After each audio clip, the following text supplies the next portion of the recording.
हरे कृष्णा।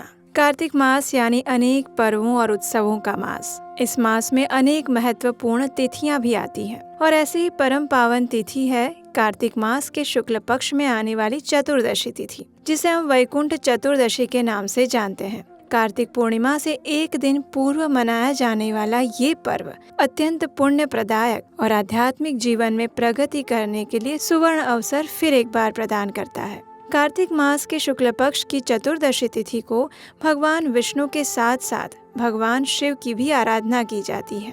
कार्तिक मास का पालन करने वाले व्यक्ति के लिए ये दिन अत्यधिक पवित्र माना जाता है, क्योंकि इसी दिन दोनों देवताओं की एक साथ पूजा और आराधना होती है। स्कंद पुराण में कहा गया है कि एकादशी के दिन भगवान श्री हरि अपनी योग निद्रा से जागे थे और फिर त्रयोदशी के दिन देवताओं से मिले थे। तत्पश्चात चतुर्दशी के दिन सभी ने उनका दर्शन और पूजन किया था। इसलिए इस तिथि पर भगवान श्री हरि विष्णु की विधि विधान से पूजा की जाती है। इस दिन भगवान विष्णु की विधि विधान पूर्वक की पूजा रात्रि काल में की जाती है, यानी निशीथ काल में, और अरुणोदय के समय में भगवान शिव की पूजा की जाती है। कहा जाता है कि भगवान विष्णु ने चातुर्मास के दौरान यानी देवशयनी एकादशी से लेकर देव उठनी एकादशी तक भगवान शिव को संपूर्ण जगत की सत्ता सौंपी थी और उसके बाद वे क्षीर सागर में विश्राम करने गए थे। और फिर वैकुंठ चतुर्दशी के दिन से फिर से भगवान श्री हरि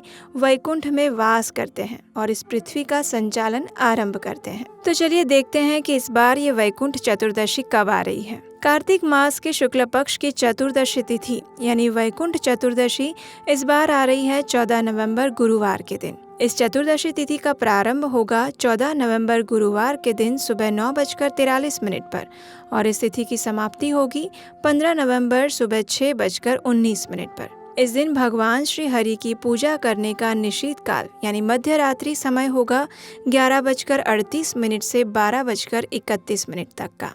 इस दिन जो भी व्यक्ति पूर्ण श्रद्धा और निष्ठा पूर्वक भगवान शिव के साथ भगवान श्री हरि की पूजा करता है, उसे वैकुंठ में स्थान प्राप्त होता है। हरि और हर के मिलन की बेला को स्कंद पुराण, पद्म पुराण और विष्णु धर्मोत्तर पुराण के अनुसार कार्तिक मास के शुक्ल पक्ष की चतुर्दशी तिथि पर भगवान शिव और विष्णु जी का पूजन किया जाता है। रात्रि में दोनों देवताओं की महापूजा होती है और रात्रि जागरण भी होता है। शिव पुराण में इस उपलक्ष्य में एक सुंदर कथा का वर्णन भी किया गया है। कार्तिक मास के शुक्ल पक्ष की चतुर्दशी के दिन भगवान श्री विष्णु शिव जी का पूजन करने के लिए वाराणसी गए थे। भगवान विष्णु ने 1 सहस्त्र कमल पुष्पों द्वारा भगवान शिव का पूजन किया था।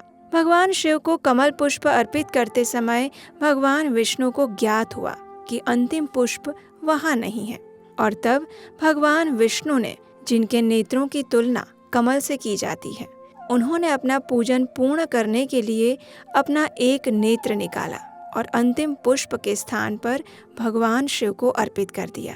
भगवान विष्णु की ये भक्ति देखकर शिव जी अत्यंत प्रसन्न हुए। उन्होंने भगवान विष्णु को उनका नेत्र तो वापस किया ही, अपितु उन्हें सुदर्शन चक्र भी भेंट किया। वैकुंठ चतुर्दशी के दिन भगवान विष्णु और महादेव दोनों की पूजा की जाती है, लेकिन इस दिन दोनों की भिन्न भिन्न समय पर पूजा होती है। भगवान विष्णु की निशीथ काल में पूजा होती है और भगवान शिव का पूजन अरुणोदय काल में किया जाता है, जो कि प्रातः काल का समय है। इसका वर्णन हमें स्कंद पुराण में भी मिलता है। वाराणसी के मणिकर्णिका घाट पर अरुणोदय काल में स्नान करना अत्यंत महत्वपूर्ण माना गया है। कार्तिक चतुर्दशी पर इस पवित्र स्नान को मणिकर्णिका स्नान के नाम से भी जाना जाता है और इस दिव्य अवसर पर विष्णु सहस्त्र नाम यानी भगवान विष्णु के 1000 नामों का पाठ करते हुए भगवान विष्णु को 1000 कमल पुष्प अर्पित किए जाते हैं। यही एकमात्र अवसर होता है जब भगवान विष्णु को वाराणसी के प्रमुख शिव मंदिर काशी विश्वनाथ मंदिर के गर्भगृह में विशेष आदर और सत्कार के साथ विराजित किया जाता है। इस दिन विश्वनाथ मंदिर वैकुंठ के समान पवित्र हो जाता है। दोनों देवताओं की इस प्रकार एक साथ विधि विधान पूर्वक पूजा अर्चना की जाती है, मानो वे परस्पर एक दूसरे की पूजा कर रहे हो। भगवान विष्णु शिव जी को बेल पत्र अर्पित करते हैं और भगवान शिव भगवान विष्णु को तुलसी पत्र की भेंट चढ़ाते हैं। तो इस प्रकार हम देख सकते हैं कि आने वाला वैकुंठ चतुर्दशी का पर्व अत्यंत महत्वपूर्ण है। इस दिन हरे कृष्ण महामंत्र का अधिक से अधिक जप करना चाहिए। कुछ लोग इस दिन उपवास का भी पालन करते हैं। अधिक से अधिक हरि कथा का श्रवण और कीर्तन करना चाहिए और अपने संपूर्ण दिन को अधिक से अधिक आध्यात्मिक चेतना से और ऊर्जा से भरने का प्रयास करना चाहिए।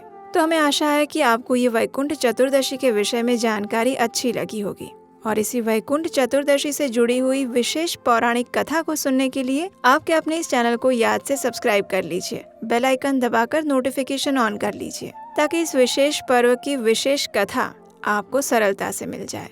तो चलिए तैयार हो जाइए कार्तिक मास के इस पावन अवसर पर आने वाली वैकुंठ चतुर्दशी के दिन पूर्ण भक्ति और निष्ठा पूर्वक हर और हरि की पूजा आराधना करने के लिए और उनसे भगवान श्री कृष्ण की शुद्ध भक्ति की याचना करने के लिए। हरे कृष्णा।